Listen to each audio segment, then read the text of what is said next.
The single mom waitress cried in the alley. The mafia boss was already waiting. The rain in Gable Heights, Illinois, was not the cleansing kind. It was a cold, greasy drizzle that stuck to the pavement and seemed to mirror the film of filth clinging to my apron. It was past midnight, well past the end of my shift. My manager, Sal, had managed to squeeze another 2 hours of unpaid overtime out of me because the dishwasher had called in sick again. To cap it all off, a table of loud construction workers had just skipped out on a $90 tab. $90 that Sal would almost certainly try to dock from my pay. I shoved the heavy steel door of the switchyard diner, and the hinges groaned in protest. The back alley smelled of sour milk and old fryer oil. I pulled my thin jacket tighter, the fabric useless against the damp. I was 25 years old, and my feet throbbed inside my discount sneakers. The anger was a hot, solid lump in my throat, but as I stood there in the cold, it dissolved fast, turning into the familiar, cold seep of despair. Tears pricked the corners of my eyes. I refused to let them fall. Not here. Not in this alley. I clutched the styrofoam box in my hand. Inside were leftover pancakes, cold, rubbery, and smelling vaguely of onions from the grill. But it was food. It was food for Junie, my daughter. She was 3. The dam broke. A single, silent tear tracked through the grime on my cheek. I leaned my head back against the wet, rough brick, just for a second, trying to catch my breath before the long walk to the bus stop. "Lift your head." The voice was deep. It was not loud, but it cut through the sound of the rain like granite.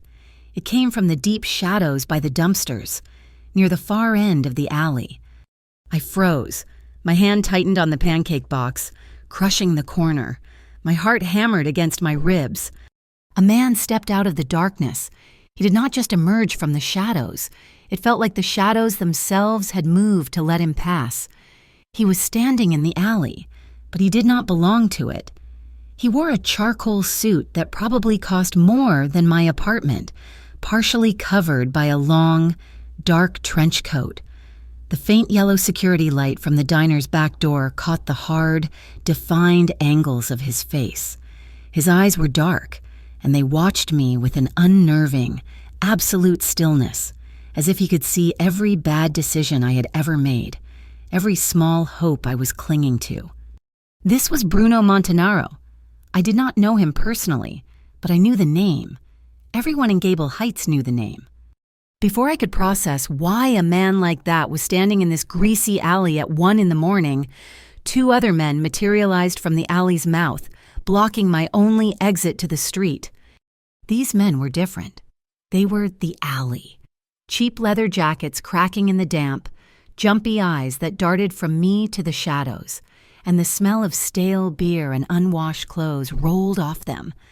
"Well, well, look what we got," the first one sneered. He had a noticeable gap in his front teeth. "Working late, sweetheart." I took an involuntary step back, my shoulders hitting the solid brick wall. "I don't have any money," I said, my voice shaking.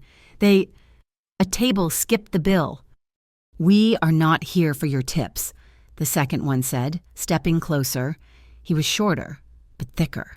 "We are here for the iron-tide security fee. The diner is late and we are collecting from the staff." My mind raced. I do not know what you are talking about. I just work here." Gaptooth laughed, a harsh, barking sound. "Do you not? We also hear you are friends with Miles Perrin." My blood ran cold. Miles, Junie's father, my ex, the man whose gambling debts had forced me into this basement apartment. "We know all about his debts," Gaptooth continued, enjoying the fear he saw in my eyes. "It would be a shame if his past mistakes got, let us say, cut wide open. A real shame for you, and for that little kid you have." My breath hitched. They knew about Junie. This was not about the diner. This was about Miles. This was about me. "This alley's fee is paid." Bruno Montanaro's voice had not risen an octave, but it hit the 2 thugs like a physical blow. They both snapped their heads toward him. Startled, they had not even seen him. "Who the hell are you?" Gaptooth barked, trying to reclaim his footing, but his bravado was cracked and hollow. Bruno took one slow, deliberate step forward, bringing him fully into the weak light. "I am the man telling you to leave." The two men exchanged a look. I saw the flash of recognition, then the panic. But panic was quickly replaced by a stupid, desperate recklessness. The shorter man pulled a utility knife from his pocket, the blade clicking open with a sound that seemed far too loud in the narrow space. "Iron Tide runs this block. Old man, not you," he snarled, and he lunged. It was fast, so fast I almost missed it. Bruno did not step back. He moved inside the lunge. His left hand deflected the man's knife hand, a solid, dull thud of bone hitting bone. His right hand simultaneously gripped the man's elbow. Twisting, the man screamed as the knife clattered uselessly to the pavement. Bruno did not stop the motion. He used the man's own momentum to spin him around, bending his arm at an angle it was never meant to bend. There was no blood, just a sickening, sharp pop and a high-pitched wail that the man cut off with a gasp. Gaptooth just stood there, paralyzed, his mouth hanging open. Bruno did not even look at him. He shoved the whimpering, injured man toward his partner. "Get out!" As if summoned by his voice, two more men, dressed identically in dark, perfectly tailored suits, appeared from the shadows behind Bruno. They had not been there a second ago. They grabbed the two Iron-Tide thugs, one by the collar, the other by his now useless arm. They dragged them efficiently, silently, out of the alley toward a black sedan I had not noticed, parked in the loading zone. The car doors opened and closed, and the engine started, all in one smooth motion. The alley was suddenly silent again, except for the persistent hiss of the rain. I was shaking, my back pressed so hard against the brick I thought I might leave an impression. The box of cold pancakes was crushed against my chest. I looked at Bruno Montanaro. He was immaculate. He had not broken a sweat. "Why?" My voice was a shredded whisper. "Why were you here?" He calmly straightened his suit cuffs, his gaze never leaving my face. "Those two," he said, "have been harassing patrons and extorting businesses on this block for a week. I was waiting for them." My mind struggled to catch up. You were waiting for them, not for me." "This alley," he said, his voice dropping, his eyes holding mine, "is safe from tonight." He walked toward me. I flinched, my whole body tensing, but he stopped a respectful 5 feet away. He reached inside his coat and pulled out a small, black card. It looked heavy, made of thick cardstock that was almost like metal. "My associate." He gestured to one of the men in suits, who had returned and now stood silently by the alley's entrance. "We'll see you home." "I can get home," I said, too quickly. "I take the bus." His eyes held mine. "I know," and he held out the card. "This is for an emergency, a real one. The number is for one-time use." My hand was still trembling as I reached out and took it from him. The card was matte black. There was no design. Only a name embossed in heavy silver script, Montanaro Consortium. Below it, a 10-digit number. Nothing else. I cannot pay you for this," I stammered, feeling stupid. "For what you did." "It is already paid for," he said, his expression unreadable. "Go home to your daughter, Avery." He knew my name. He turned then, without another word, and walked away. His footsteps were measured and completely silent on the wet asphalt. He disappeared into the black sedan, which pulled away from the curb and vanished into the night. His associate, a large man with a stony, impassive face, gestured toward the street. "Ma'am, this way." I let him walk me to the corner. He did not hail a cab, another black car. This one, a simple town car, was waiting. He opened the back door for me. I got in. I did not look back. As the car sped silently through the wet, sleeping streets of Gable Heights, I clutched the heavy black card in my pocket. I did not know it then. I could not have... I thought I was just a waitress who had gotten lucky, who had been in the right place at the right time for a mob boss to clean house. But as I slid that card into my worn-out wallet, next to my expired ID and a picture of Junie, I had just stepped into a war I did not understand, a silent, grinding fight between the Montanaros and the Iron Tide, with a shadowy government agency called the Bureau of Metropolitan Integrity, pulling strings from a place I could not even see. I just wanted to get home to Junie, but I was already in. Our apartment in the basement of the old brownstone on Birch Street was always damp. There was a permanent dark spot on the ceiling above the kitchenette sink, a map of some unknown leak from the floor above. It had a steady, slow drip. Plink, plink, plink. The sound was the soundtrack to my life, each drop landing in the cheap plastic pot I kept on the counter. Junie did not seem to mind. She was on the floor, on the thin, clean rug I had found at a yard sale. She was humming, her little hand gripping a broken green crayon, drawing furious circles on a piece of paper. "What is that baby?" I asked, my voice too bright. "Train," she mumbled, not looking up. "Fast train." I smiled. Trains were her new obsession. I was at the wobbly card table that served as our dining room, kitchen prep, and office. In front of me was a stack of envelopes, the power bill, the water bill, the invoice from the co-op daycare. I was moving numbers around in my head, a desperate, failing kind of algebra. $10 from here, 5 from there. I had $94 in my bank account until next payday. I had hidden Bruno Montanaro's black card in the back of my wallet, behind my Social Security card. I had not looked at it since that night.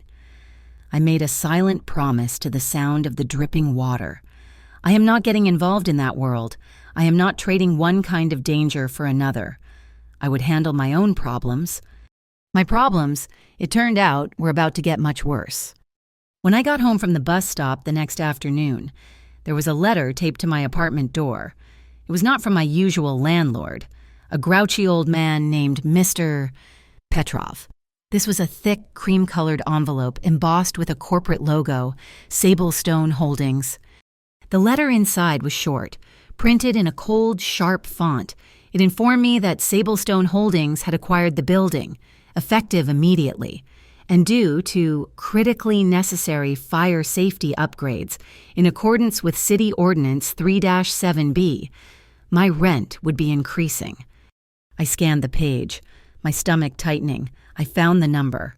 My rent was going from $600 a month to $1,500, 1.5 times what I was already struggling to pay. It was due in 30 days. This was not a rent hike. This was an eviction notice in a fancy envelope. I felt the walls of the damp apartment close in. The plink, plink, plink from the kitchen suddenly sounded like a hammer striking an anvil. I went to work that night with a cold stone of panic in my gut. At the diner, Sal, my manager, was in a foul mood. "Listen up," he barked during the pre-shift huddle, avoiding everyone's eyes. "We got a new POS system. Corporate wants it. It is called Halcyon Pay. All card payments go through this new terminal." He pointed to a sleek, black machine next to the old register. It looked completely out of place in the greasy diner. "Just use it. Do not ask questions, so," he added, his voice low.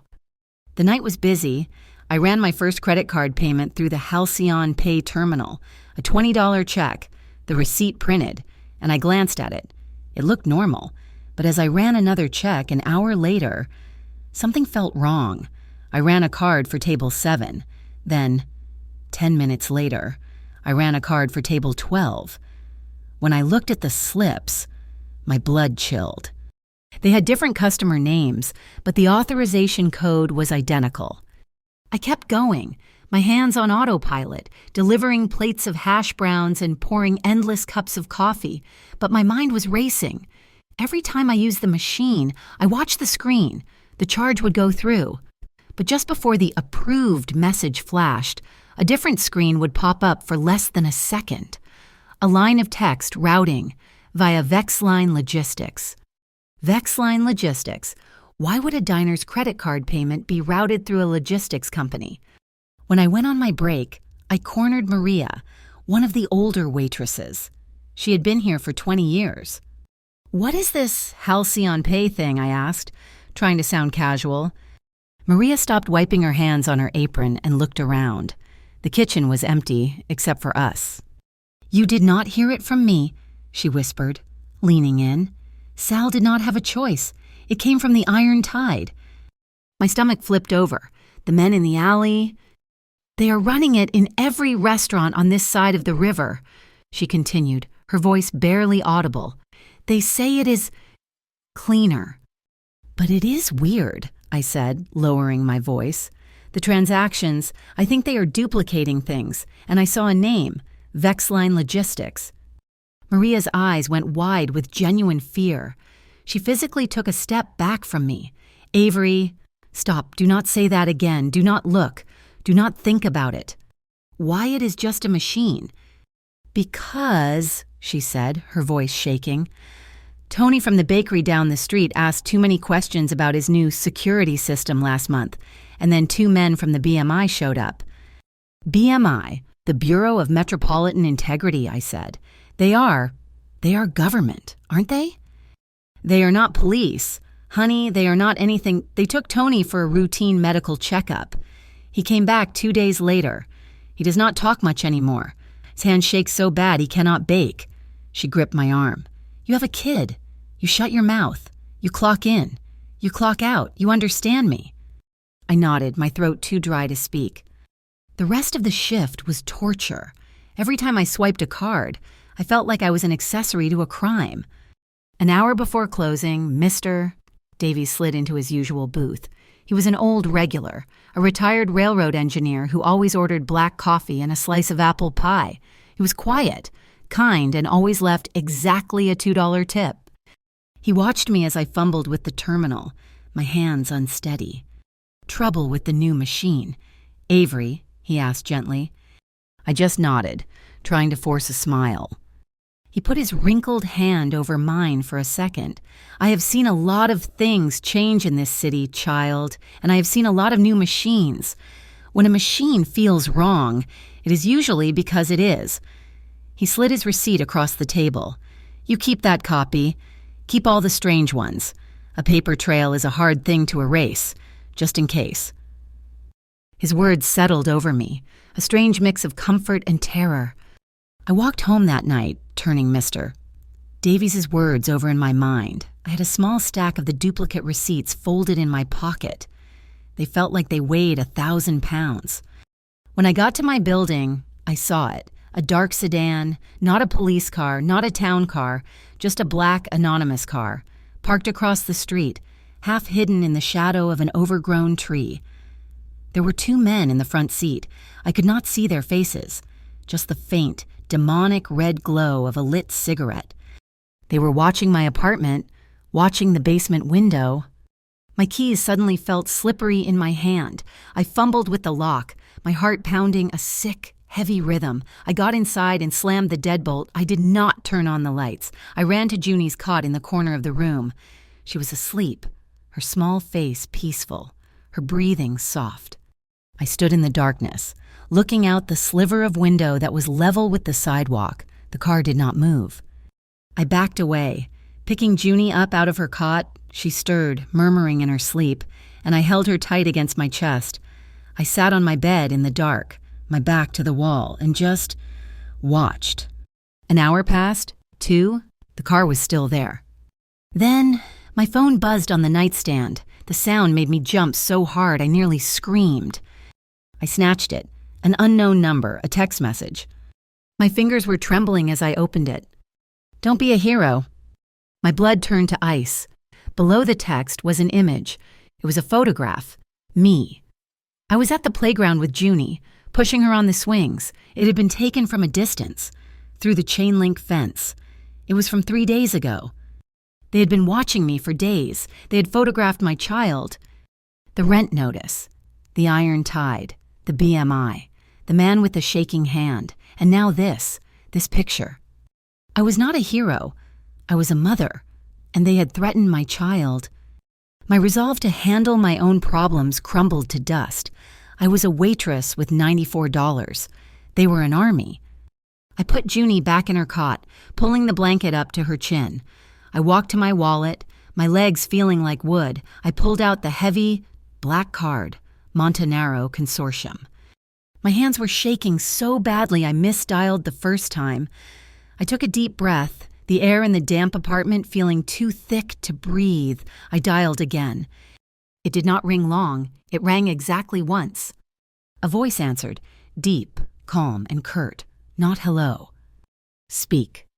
I closed my eyes. It is Avery. Avery Morrow, the waitress from the alley. There was a silence on the other end. Not a pause. A silence. It felt like he was listening to the sound of my breathing. You said for a real emergency, I whispered, my voice cracking. They are watching my apartment. They sent me a picture of my daughter. Who is they? Bruno's voice was unchanged.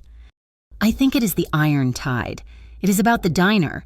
They installed a new payment system, Halcyon Pay, I think. I know it is fraud. I have proof. I have the receipts.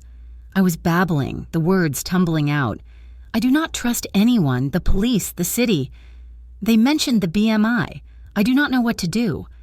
Another silence. This one was shorter. It was the sound of a decision being made. Pierre Barlow, the old freight yard. What? Dawn, he said. Come alone. But bring the thing that is keeping you awake. The line clicked. He was gone. I stood in the darkness of my basement apartment, the phone still pressed to my ear. Outside, I heard a car engine start. I peeked through the blinds. The dark sedan was pulling away from the curb, disappearing down the street. He had not just listened. He had already acted. I looked at the stack of duplicate receipts on my table, the thing that was keeping me awake. He was right. The bus let me off 3 blocks from the pier, and I walked the rest of the way in the pre-dawn chill. Pierre Barlow was a graveyard of industry. The skeletons of decommissioned cranes stood black against a sky that was slowly turning from ink to a bruised, sickly gray. The air was thick with the smell of river water, rust, and the faint metallic tang of the nearby rail yards. I clutched the cheap USB drive in my jacket pocket. My hand was numb. I had copied the files at 2 a.m. on the diner's office computer, my heart trying to escape my chest with every click of the mouse. Screenshots of the Vexline routing, scans of the duplicate receipts, mister. Davies had told me to keep a copy of the diner's end-of-day bank settlements, showing numbers that did not add up. He said dawn. I looked at the digital clock on a distant warehouse. 5:14 a.m. The fog was rolling thick and heavy off the water, swallowing the pier in silence. At exactly 5:15, a car approached. It moved without sound, its headlights cutting 2 perfect cones into the fog.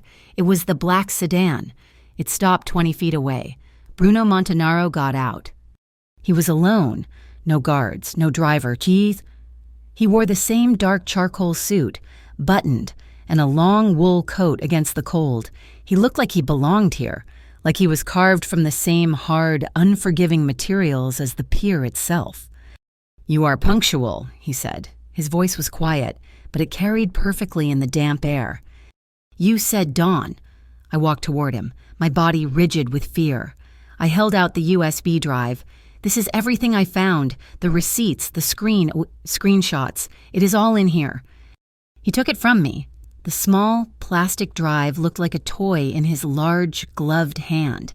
He did not put it in his pocket. Instead, he walked to the back of his car and opened the trunk. It was not a trunk. It was lined with dark, acoustic foam and contained a built-in, ruggedized metal case. He unlatched it, revealing a laptop computer integrated into a secure dock.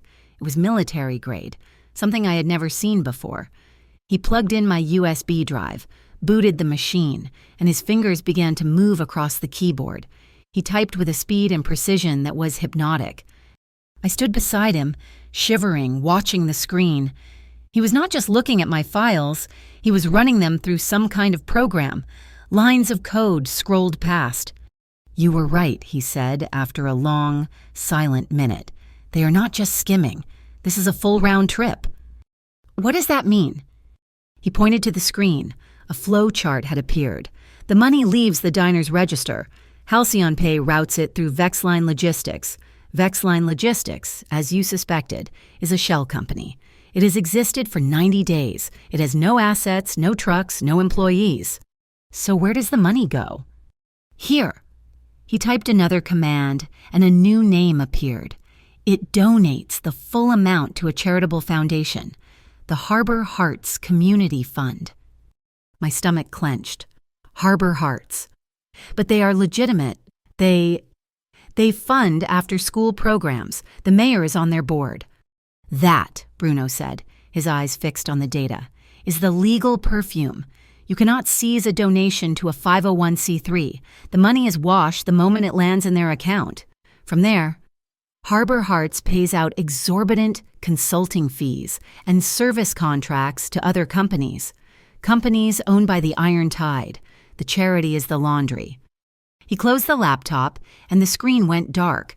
The quiet of the pier rushed back in. "This is too clean for the Iron Tide," he said, turning to face me. "They are clumsy. This is sophisticated. It has the signature of the BMI."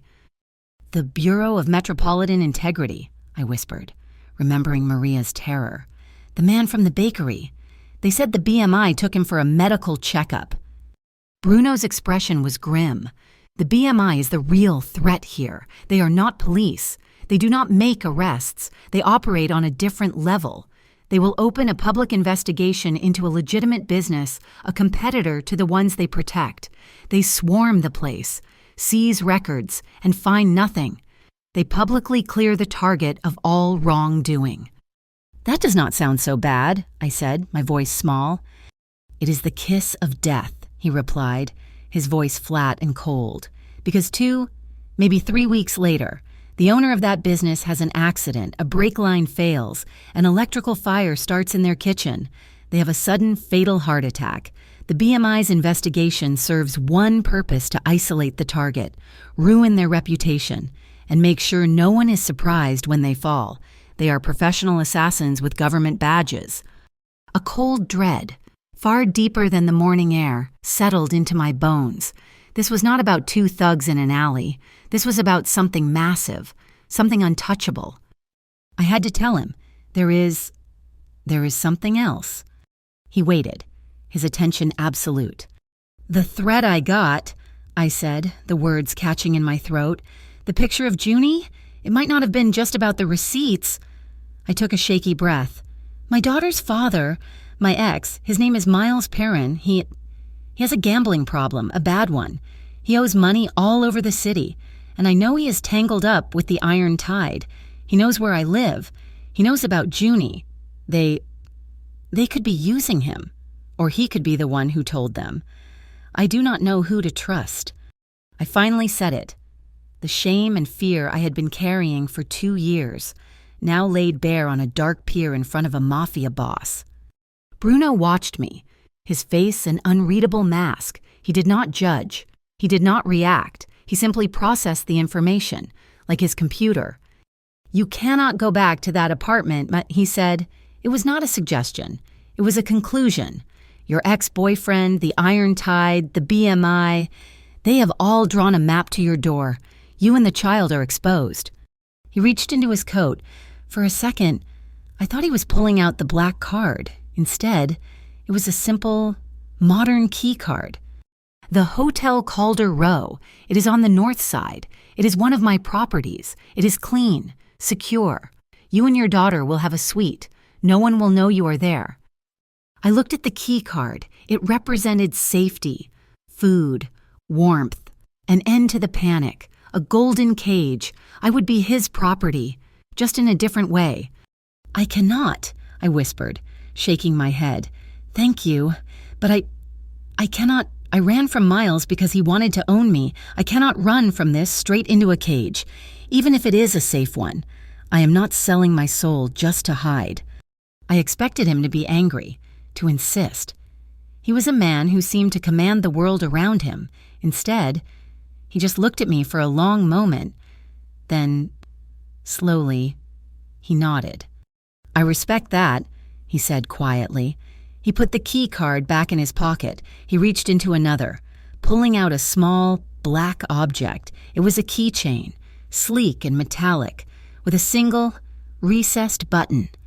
"This, then," he said, pressing it into my hand. My fingers closed around it. It was cold and heavy. "This is not a phone.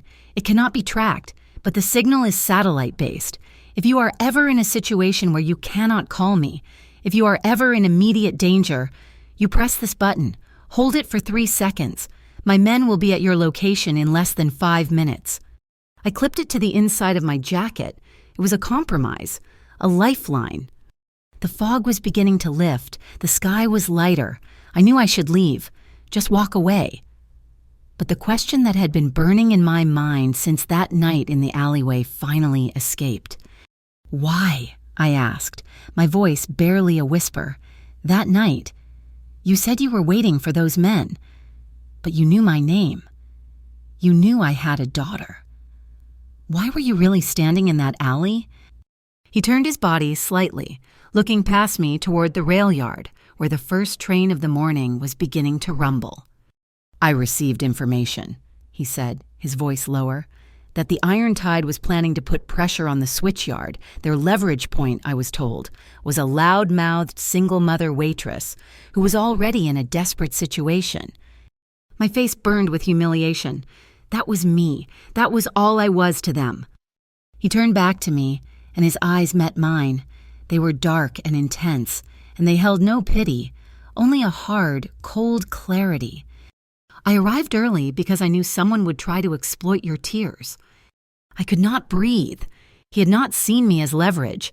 He had seen me as a target, and he had gotten there first. I was speechless. I just nodded, and the motion felt jerky, unfamiliar. My daughter, I said, grasping for something. Anything to say. Junie? She loves trains. That is why I took the job at the switch yard, so she can watch them from the window. A flicker, a minuscule, almost imperceptible shift in his expression. The granite hardness of his eyes seemed to soften, just for a fraction of a second. Trains run on a schedule, that he said, his voice quiet. They are reliable. He paused, holding my gaze. So do I. He gestured to his car. My associate will take you home. No, I said, finding my voice. I have to keep things normal. I will take the bus. He nodded once, accepting my decision. He did not argue. He simply got into his car, the engine starting with a deep, smooth purr, and disappeared back into the city. I stood alone on the pier, the small, cold keychain heavy in my hand. I turned and started the long walk back to the bus stop. As I reached the end of the pier, a flash of light caught my eye. It was sharp and fast. I looked up, scanning the girders of the highway overpass about a quarter of a mile away. It was a glint of sunlight on glass. But the sun had not risen yet. It was the flash of a camera lens. We had not been alone. The next morning, I woke to a knock. It was not the police. It was not the Iron Tide. It was Mr. Petrov, my landlord, looking even grumpier than usual. This came for 3B, what? He grumbled, holding a large insulated paper bag. Guy in a suit said they did not answer. Paid me $20 to bring it down here to the basement.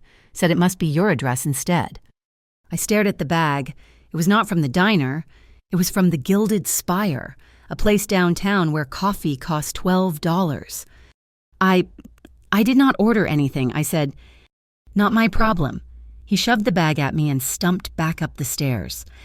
I took it inside, my hands shaking. The bag was heavy and incredibly still hot. Inside was a large container of fresh brewed coffee that smelled like heaven, a smaller container of what looked like oatmeal with fresh berries, and a thick slice of bakery-style toast with avocado. It was more food than I ate in a day. Tucked into the side was a small, black card, the same heavy stock as his business card. There was no name, just 5 words written in an aggressive, sharp, silver script. Eat something before you fight the world. I sank onto my wobbly chair. He knew where I lived. He had known since the first night. He had sent his man to drive me home, and that man had reported the address. My privacy had been a fiction. I felt a flash of hot anger, a feeling of being managed, controlled. Then I opened the coffee. The rich, dark aroma filled the damp apartment, cutting through the smell of mildew. I had not eaten a real meal since the day before yesterday. The anger faded, replaced by a confusing, hollow ache. I ate every last bite. The food gave me energy, but it did not calm the dread. Later that morning, the dread found a new focus. Junie woke up crying. Not her usual, "I am hungry" cry, but a weak, painful whimper. I put my hand to her forehead. She was burning up. "Okay, baby," I whispered, my heart rate kicking up. "It is okay, Mama's here." The cold, damp apartment, it had finally gotten to her. I checked my wallet. $94 plus the $20 bill, mister. Petrov had given me. It was not enough for a private doctor. It had to be the clinic. I bundled Junie into her coat, her small body limp against my chest. "We are going for a little walk. Sweetie, to St. Brindle Outreach. They will make you feel better." I stepped out of the basement entrance onto the sidewalk, pulling Junie tight against the sharp morning wind. The street seemed quiet. Too quiet. Avery. That voice. It slid into my ear like something rotten, something I had spent 2 years trying to forget. I turned. Miles was leaning against the brick wall of my own building. He looked like a ghost. His cheap jacket was soaked through, and his eyes were red-rimmed and frantic. Darting up and down the street, he smelled of stale whiskey and panic. "Get away from us, Miles," I said, my voice low and shaking. Junie coughed, a dry, rasping sound, and buried her face in my neck. Please," he whispered, stumbling toward me, his hands raised like a beggar. "Please, I just need $50. That is all. Just 50. I can make it right, I swear." "I do not have it." My voice was flat steel. "I have nothing for you. Look at her. She is sick. Get out of my way." I tried to push past him, but he grabbed my arm. His grip was surprisingly strong. "You do not understand," he hissed, his eyes wide and terrified. He was sweating despite the cold. "They know. Ave, the iron tide. They are squeezing me hard." My blood stopped moving. They said you met someone," he babbled, his words tumbling over each other. "At the pier. They said you have something, a drive, a USB stick. They said you have it." "You told them," I whispered, the horror rising in my throat. "You brought them here." "No, I did not, I swear," he cried, and a tear of self-pity ran down his cheek. They are making me. Ave, they said if I do not get it from you, they are going to hurt her. They are going to hurt Junie. Just give it to me, Ave. Please. It is the only way." Rage, pure and white-hot, burned through my fear. This was his doing. All of it, the debts, the threats, the picture. "You," I snarled Ian, shoving him hard in the chest. "You did this. You stay away from us." Miles stumbled back, tripping over his own feet. At that exact second, I heard the roar of an engine. It happened in less than a heartbeat. A heavy-duty, rust-colored pickup truck that had been parked across the street suddenly mounted the curb, its tires screeching. It was not aiming for me. It was aiming to block me. The passenger door flew open, and a man I had never seen before, with a shaved head and a thick neck, leaped out. He was not looking at Miles. He was looking at my purse. He lunged, his hand outstretched to grab the strap. I screamed, a high, thin sound, and twisted my body away, shielding Junie with my back. I felt a hand tangle in the strap of my bag. I was going to fall. Then he was there. Bruno Montanaro, and he had not come from a car. He had not come from the street. He simply stepped out of the alleyway between my building and the next, as if he had been standing there all morning. He moved like a panther, all silent, coiled grace. He did not punch the man. He did not yell. He simply intercepted him. He moved between me and the attacker, his body a solid, immovable object, the man lunging with all his momentum, slammed directly into Bruno's chest. Bruno's hands came up. One gripped the man's shoulder, the other his elbow. There was a sound of a sharp, brutal pivot, a sickening pop of a joint being forced the wrong way. The man screamed, his lunge turning into a pathetic stumble. Bruno spun him, using his own weight against him, and slammed him hard against the side of the pickup truck. The man's head hit the metal with a dull thud, and he slid to the pavement. I heard a siren wail in the distance. The driver of the truck stared at Bruno, his eyes wide with a terror that was almost comical. Bruno met his gaze. He did not move. He just looked. That was all it took. The driver slammed the truck into reverse, the tires smoking, and sped down the street, leaving his partner moaning on the sidewalk. Miles had already vanished. He had run the second the truck appeared. It was over. It had taken maybe 3 seconds. Junie was screaming, terrified by the noise and my own scream. I was hyperventilating, my legs shaking so hard I could barely stand. The siren was getting closer, but it was the wrong kind of siren. Not the deep whoop of the Gable Heights police. It was the high, frantic yelp of the Civic Patrol, the same ones who had shown up in the alley. Bruno turned, his face utterly calm, as if he had just been discussing the weather. He stepped to the curb and raised one hand. A yellow taxi, which had been slowing down to gawk at the commotion, screeched to a halt. Bruno opened the back door. He pulled a wad of cash from his pocket and thrust it at the driver. "St. Brindle Outreach Clinic on 4th Street, he commanded. "Get her there, fast, and do not stop for anyone." He looked at me. His eyes were not cold now. They were blazing. "Avery, get in the cab. Protect your daughter." I did not argue. I scrambled into the back seat, clutching Junie. The door slammed, and the taxi peeled away from the curb just as the Civic Patrol car rounded the corner. In the back window, I saw Bruno Montanaro, standing alone on the sidewalk next to the groaning man, adjusting the cuffs of his coat as he prepared to greet them. He found me 2 hours later, just as I was walking back from the clinic. Junie had an ear infection, but she had medicine now, and she was finally asleep in my arms. Bruno's sedan was parked at the end of my block, waiting. He got out as I approached. "This ends now," he said, his voice a low growl. There was no trace of the morning's calm. This was the man from the alley. "You are not safe here. Miles is compromised. The Iron Tide tried to grab you in broad daylight. You are coming to the Calder Row." "No," I snapped, exhausted and furious. "I told you, I am not your property. I am not going to be locked in your gilded cage. Bruno, what is the point of being safe if I am a prisoner?" "This is not about your pride," he shot back, his voice rising for the first time. "This is about the life of your child. They will not stop. They know who you are. They know where you are, and they know you have a weakness." "And you do not," I retorted, my voice breaking. "Is that not what I am to you? A witness you need to protect a piece on your board. What is the difference between you and them? Really, you just have better suits." His face hardened. My words had hit their mark. He was silent for a long, tense moment. He looked at Junie, asleep and pale in my arms, and the fire in his eyes banked, replaced by something calculated. "Fine," he said. His voice clipped.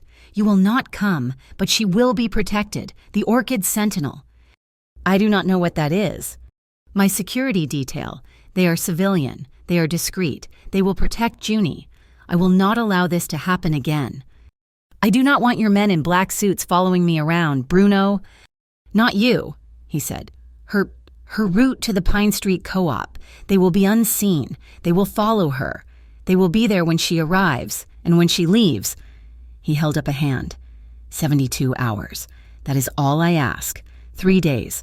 Give me 3 days to neutralize this immediate threat. After that, if you still want us gone, we are gone. Do we have a deal?"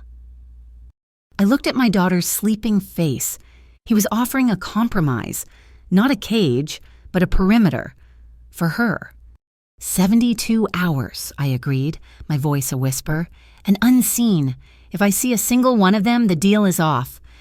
He nodded once. "Done." The next morning, I was trembling as I walked Junie to the bus stop for her daycare co-op. I was terrified they would try again. When I reached the corner, my heart stopped. He was standing there. Bruno. Not in his car, just standing by the bus stop sign, in his long wool coat, watching the traffic. "What are you doing here?" I demanded, pulling Junie behind my legs. "I said unseen." "I am not my men," he said simply. He looked past me, and his entire demeanor changed. He knelt, bending one knee to the pavement, bringing himself down to eye level with my daughter. Junie, who was usually shy, peeked out from behind my coat, her eyes wide with curiosity. "That is a very important backpack," Bruno said. His voice was different. It was soft. All the gravel and command was gone.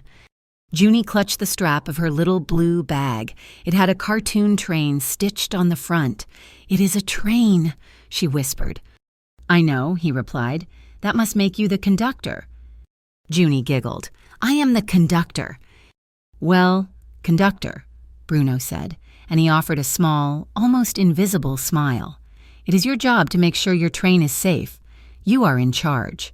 He looked at me, then back at her. "I'm just a passenger today." Junie laughed, a real, bright, happy sound that I had not heard in days. She stepped out from behind my leg and stood straight, puffing out her chest.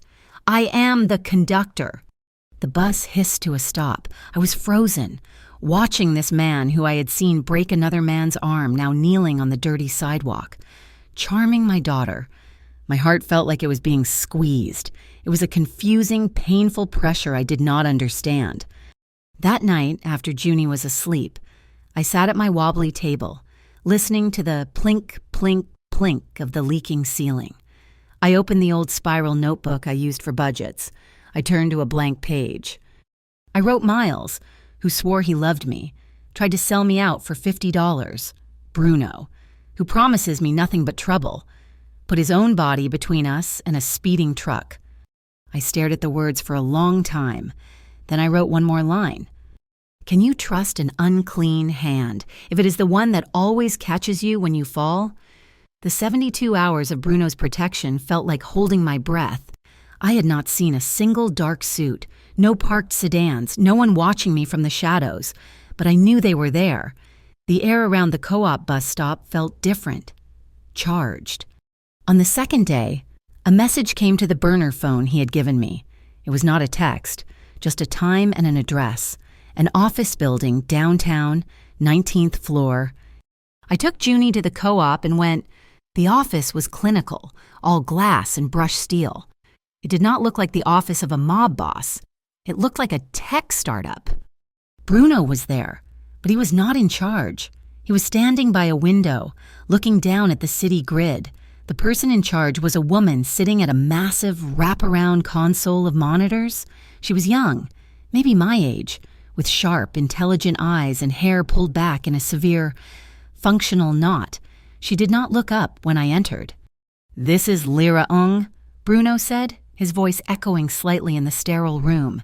"She is my technical advisor." Lyra hit a key, and one of the giant screens flickered to life. It was the data from my USB drive, but it was not just screenshots anymore. It was a complex, moving flowchart. "Your instincts were good," Lyra said, her voice crisp. No accent, no nonsense. "But your USB drive was just the invitation. The Halcyon Pay gateway is not just skimming. Avery, it has a dedicated, encrypted back door." She typed, and a new window opened, showing lines of code. "It is triggered by a specific set of server pings, those pings, which originate from an IP address registered to the Tri-County Organized Crime Panel. Instruct the system to duplicate and reroute specific transactions." "The TCOCP," I said, the name sounding familiar. "I have seen them on the news. They are supposed to be the good guys. They fight organized crime." Bruno turned from the window. "The TCOCP is a special non-governmental task force, which means they have no public oversight. They are a political weapon, unaccountable to anyone." "It gets better," Lyra said, her fingers flying. "I ran an analysis on the routing. It is cyclical. The transfer schedule of the laundered money is perfectly timed to match the public fundraising schedule of the Harbor Hearts Community Fund." The charity. I breathed, remembering Bruno's words on the pier. Lyra brought up a new image. It was a slick, professional website, showing smiling children and politicians cutting ribbons. And guess who sits as the honorary advisor on the Harbor Hearts Board? A face smiled out from the screen. It was a man I recognized from billboards, Eldon Price, the regional director for the Bureau of Metropolitan Integrity. The pieces clicked into place, cold and sharp. So price. He uses the BMI to threaten people, I said, thinking aloud. The iron tide acts as his muscle, forcing businesses like the diner to use Halcyon Pay. The money is washed through the Harbor Hearts charity, which Price advises, and his private army, the TCOCP, gets its funding. It is a closed loop. He built his own kingdom, Bruno said, his voice flat. Funded by the very businesses he has sworn to protect, the iron tide are just his dogs. We have the what? Lyra interjected. We do not have the how. We can prove the money moves, but we cannot prove Price himself gives the order. We need to catch the server command. We need his hand on the switch. Bruno looked at me. So we will build him a switch. I did not understand. What do you mean? We are going to open a coffee shop, Bruno said. Lyra spun in her chair. A shell corporation has already leased a storefront on Archer Avenue. We are calling it Sable Finch. My team is installing a brand new, fully licensed Halcyon Pay terminal right now. We will run dummy transactions, hundreds of them, and we will wait for them to activate the back door to skim the profits. When they do, my system is set up to record every packet of the intrusion. We will log the command, trace it, and get our proof. I was stunned. You are building an entire coffee shop. Just for a trap. Bruno walked over to the console, staring at Price's smiling face. To catch a shark this big, you must build a bigger tank. I went home, my head spinning. It was too big. BMI, TCOCP, shell companies. I was just a waitress. That evening, as Junie napped, my real phone buzzed. Not the burner, an unknown number, a text message. Avery, it's Miles. Please, I have to talk to you. I have to tell you the truth. The old playground on Cedar, please, I'm so scared. I think they're going to kill me. My stomach turned to ice. It was a setup. It had to be. But the raw panic in the text. I knew Miles. He was a coward. This was what he sounded like when he was trapped. I grabbed the burner phone and called the only number in its contacts. He answered on the first ring. Speak. I just got a message. It is Miles. He wants to meet at the old playground on Cedar. He says they are going to kill him. A long, dead silence on the line. It is a trap, Bruno said finally. I know, I whispered, but he is the only person who has actually seen the men running this. He is the link. If he is this scared, maybe he is scared enough to be the proof we need. He's the only one who can connect Price directly to the iron tide. Another pause. He was calculating. You're right, it is a risk, but it might be the only way to confirm Price's direct involvement. Go, but you go on my terms. What terms? A linear route, no deviations. Take the bus, number 12. Get off at Elm Street, walk east for 3 blocks. Do not look around. Do not stop. I will be in position before you even leave your apartment. An hour later, I was at the corner bus stop. Bruno's sedan pulled up. He was not in it. A man in a simple jacket got out of the driver's side. It was not his usual man. This one handed me a paper coffee cup. Mister, Montanaro said you should wait inside the coffee shop until the bus arrives. I looked inside. There was no coffee. Tucked in the bottom was a tiny, metallic object, no bigger than a button. What is this? A location beacon. It is live. Mister, Montanaro insisted. He said to stitch it into the lining of your coat cuff and not to take your coat off. My fingers trembled as I took it. I went into the coffee shop, sat in the bathroom stall, and with shaking hands, I used a loose thread from my own cuff to sew the tiny, cold disc into the fabric, a tracker, a lifeline. The playground was empty. The sun was setting, painting the sky in shades of orange and blood. The old swing set chains creaked rhythmically in the wind.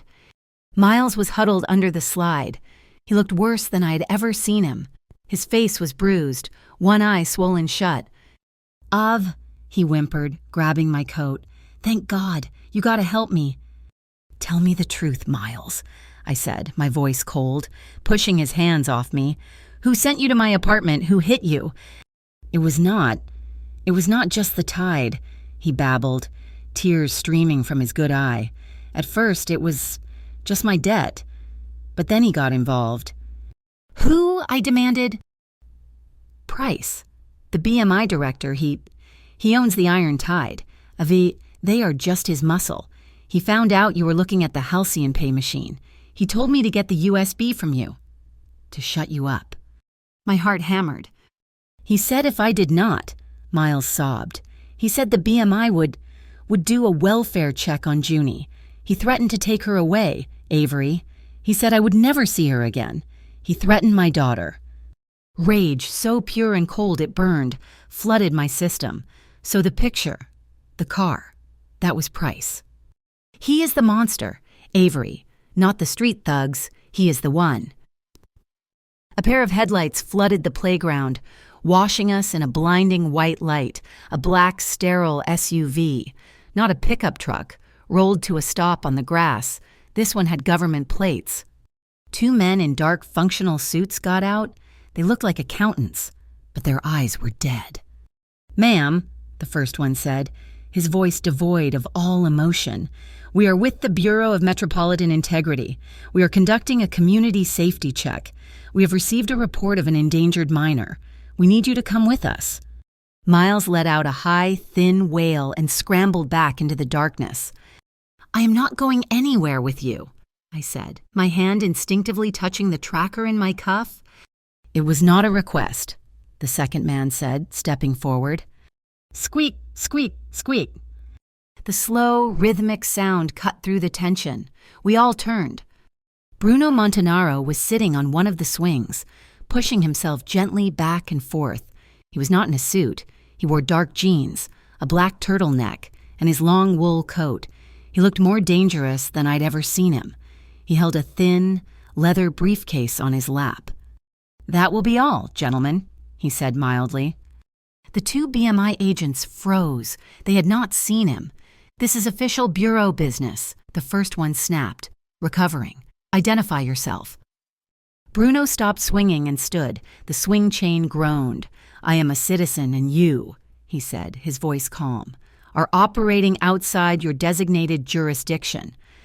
The second man laughed, a short, ugly bark. Our jurisdiction is wherever we say it is, old man.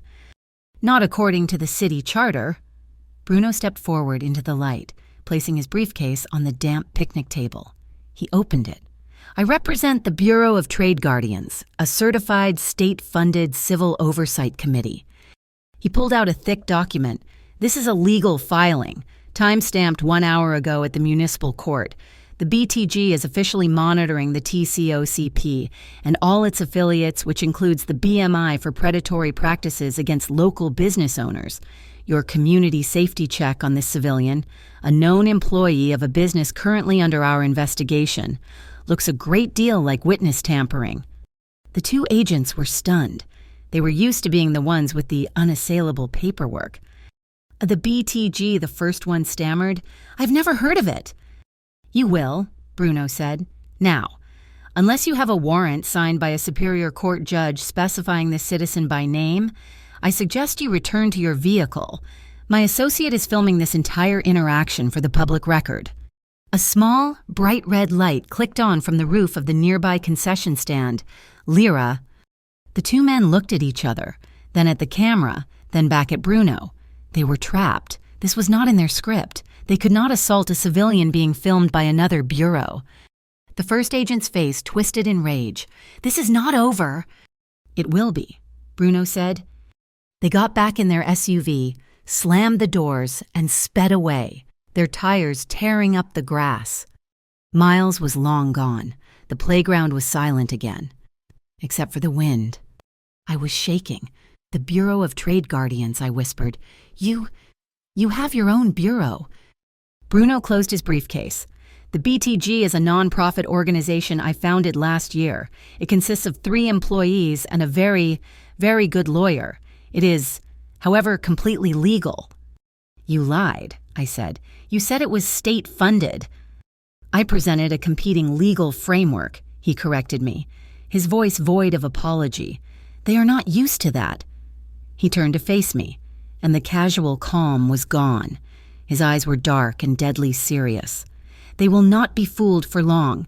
They will retreat, they will regroup, and they will not come back with a black SUV. They will come back with a warrant they fabricated, or a bullet. You have a choice. Tonight. What choice? One, he said, holding up a finger. My associate Lyra can have you and Junie on a private plane to Montreal in 2 hours. You will have a new identity, a new life, fully funded. You will never have to see Gable Heights, or me, again. My heart jumped. A new life. Safe. Or two, he continued. You stay. Stay and do what hide in your hotel be your witness. No, he said, his voice dropping. Not hide, fight. The Harbor Hearts Gala is in 2 days. Price will be there.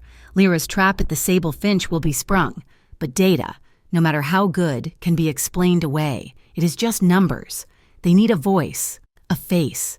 They need to see the person they are crushing. He was not asking me to be a witness. He was asking me to be the target, the center of the storm. I looked at the empty swings, my hand still throbbing from where Miles had grabbed it. I thought of the medical checkup. I thought of Tony at the bakery. I thought of the $1,500 rent. I am staying, I said. Bruno watched me, his face impassive in the gloom. I met his gaze, and I did not look away. But we do this clean, my way. No accidents, no failed breaks for Price. We expose him. We do not become him. We play this clean, Bruno, or I am out. He held my gaze for a long, unblinking moment. I saw a flicker in his eyes. It was not surprise. It was respect. He nodded once, a slow, deliberate motion, a promise. Clean. I could not stay in the basement apartment. That was clear. Not after the playground. But I refused the Calder Row. So Bruno found a third way. He brought me and Junie to the Harbor Light Museum after it had closed. The doors were locked, the lights were dimmed, and the only person there was an elderly night watchman who nodded at Bruno as if he were the owner. The main hall was vast and silent, filled with giant, intricate models of old locomotives. The only light came from the blue-white glow of the display cases, casting long shadows on the polished floor. It was the quietest place I had been in months. Junie, exhausted from the day and overwhelmed by the sight of so many trains, had fallen asleep in my arms. Bruno led me to a long, polished oak bench in the center of the exhibit, under the shadow of a massive, suspended model of a Union Pacific engine. She will be comfortable here, he said. I gently laid Junie down, taking off my own coat to fold under her head as a pillow. She stirred, her breathing soft and even, and was still. We have 48 hours until the gala, Bruno said, his voice a low rumble in the cavernous room. He did not sit. He prowled the exhibit, standing by a glass case. We need a plan. My way, you would be on a plane. Your way, clean, is harder. It leaves you exposed. I am not a fool. Bruno, I know it is dangerous, but I will not have my name attached to a back alley execution. I will not have Price disappear just to make my life easier. He turned from a display of old signal lanterns. The case light cast his face in sharp angles of light and shadow. Where I come from, you remove a threat. You do not wound it and wait for it to heal stronger. And where exactly is that? I asked, my voice sharp. He was silent for a moment, his gaze distant. I grew up in a family, he said slowly, that believed the world is chaos, that the only way to survive is to build your own walls, make your own rules, and create your own order. I have spent my entire adult life trying to turn that order into something legitimate, trying to scrub the gray out of every ledger, to make every asset clean. You cannot scrub violence, Bruno, I said softly. You can just paint it a different color. You call it order. Price calls it integrity. The Iron Tide calls it security. It is all just a word for a boot on someone's neck. He walked over and stood in front of me, looking down. His eyes were dark, and for the first time, I saw a flicker of genuine anger. Do you think I am him? Do you think I am the Iron Tide, the man who threatened your child? I'm the man who built a system to bleed people like you dry? I think, I said, my heart hammering. but my voice steady. That you are a man who gets what he wants, and I am standing in your way just as much as Price is. You want his territory. I am just the excuse. His jaw tightened. The silence in the museum was absolute, broken only by the sound of Junie's soft breathing. He and I were two statues in a hall of steel ghosts. He stared at me, and I stared back. I would not look away. Not this time. The corner of his mouth twitched. It was not a smile. It was the release of a spring held too tight. You really hate me, do you not? He asked, his voice rough. I do not know what you are, I said honestly, but I hate your coffee. The words were out before I could stop them. He blinked. My coffee. The coffee you sent to my apartment, I said, my face heating up. It was weak, watery. If you are going to be a terrifying, omnipresent crime lord, at least have the decency to send coffee that has some flavor. It was like beige-colored water. He stared at me. Then, a sound I had never heard before escaped him. It was a short, sharp huff of air. He was laughing. It was a rough, unused sound, but it was real. It was from the gilded spire, he said, as if that explained everything. It is where the politicians go. That explains it, I snapped. They are all weak and lukewarm.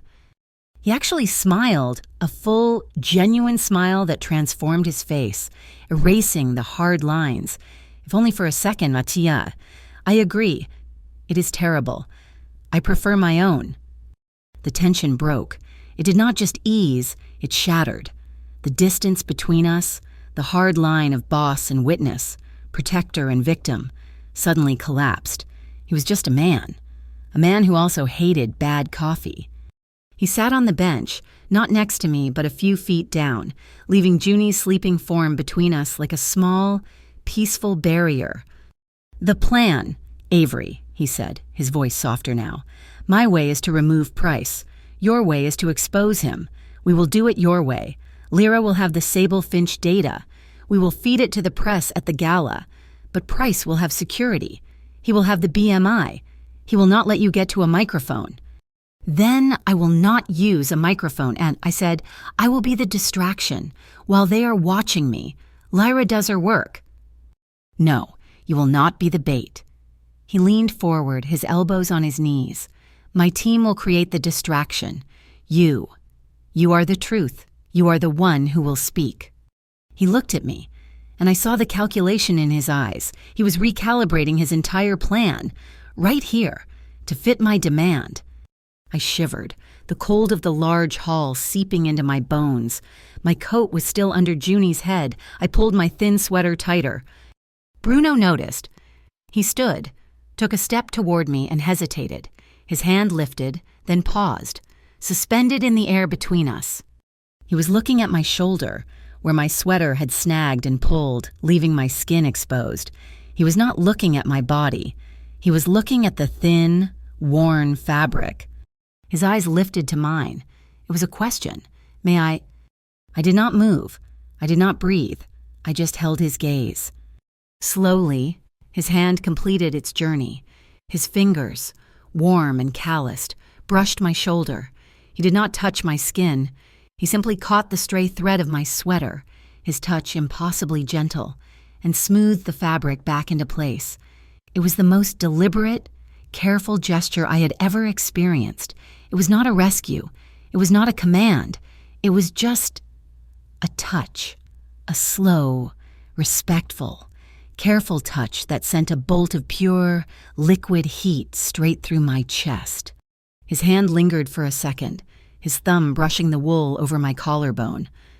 I will only move forward when, he whispered, his voice so low I barely heard it, when you are safe, and when you want me to.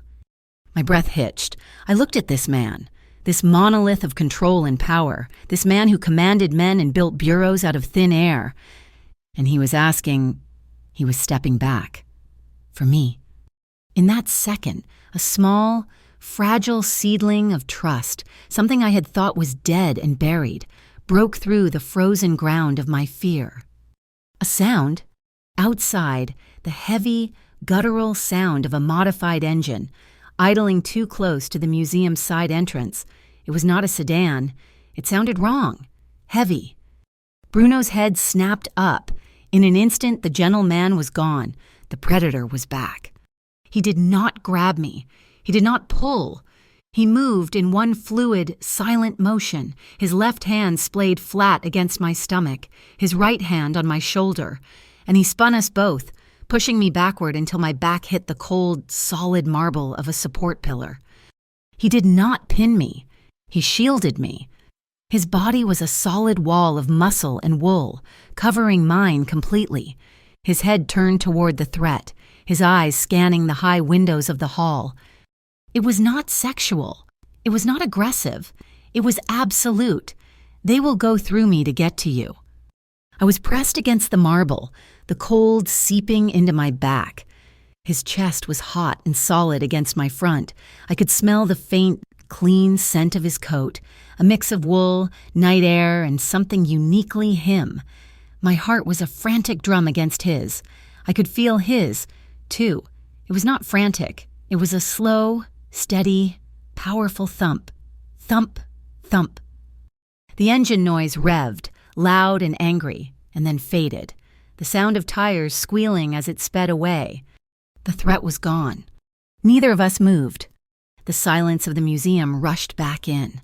Now thick and charged, we were standing in the dim blue light, so close I could feel the heat radiating from his skin.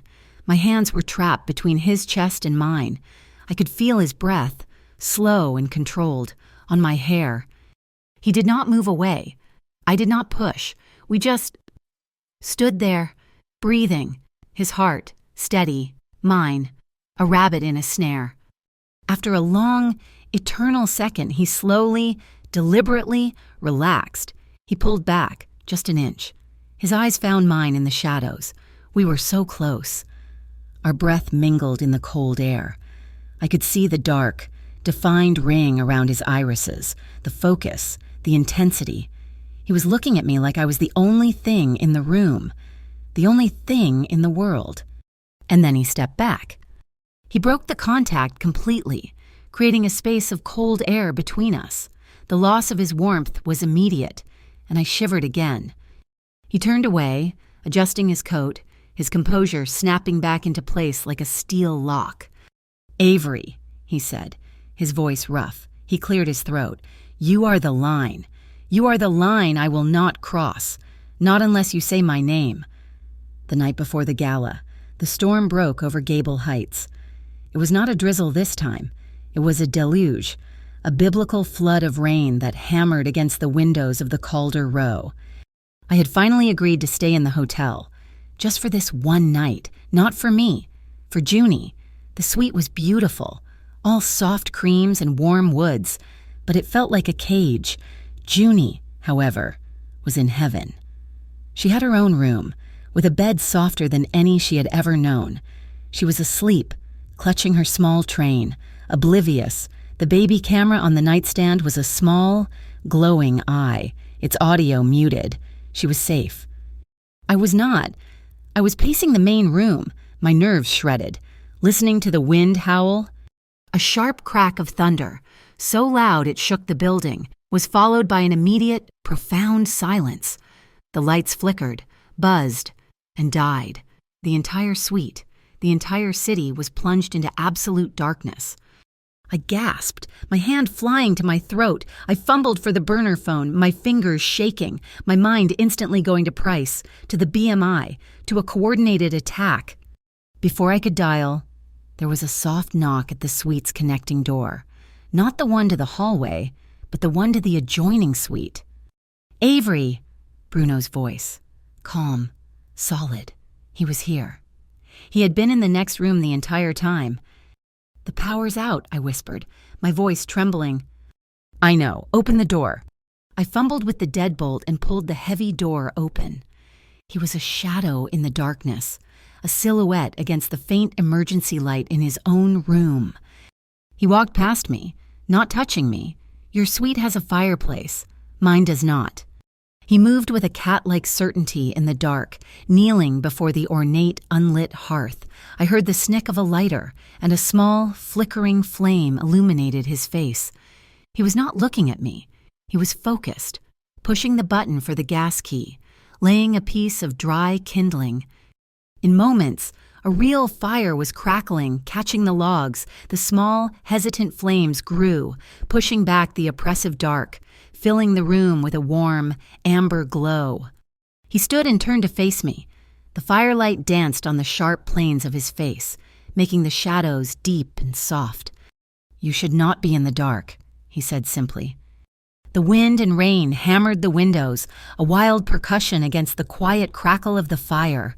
We were two people, trapped in a warm, glowing box, suspended 30 stories above a city that had just disappeared.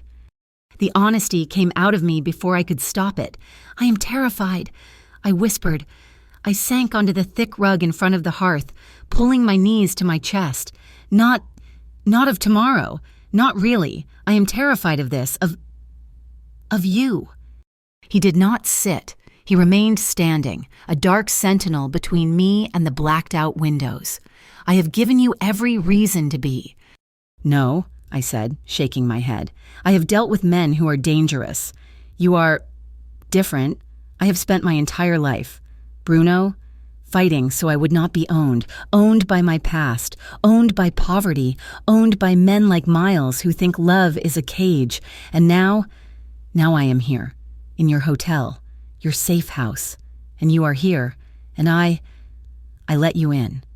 He walked over to the fireplace, leaning one arm on the marble mantel, staring down into the flames. The light played on his dark hair.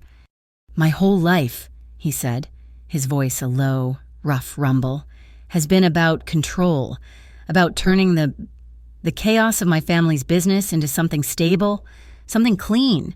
I told myself I was doing it for a better reason, for redemption."